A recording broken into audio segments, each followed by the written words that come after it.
kasal na sina Mr. and Mrs. Romeo Torres Jr. at Gladys Yap Torres. Romeo, parangalan mo si Sister Gladys, alisin mo ang kanyang belo, halikan mo siya in public. Halikan mo, tanggalin mo. Alisin mo na. Yan, oh. Oh, yan oh. Halikan mo. Matagal ha? 1, 2, teka lang, di pa ready. 1, 2, uy, ano ba? 3!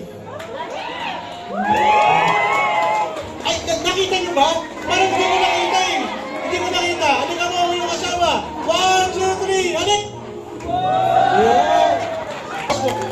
At kakaroon tayong Victorian and I will, I'm sorry, meron pa tayong choir. Upo muna po.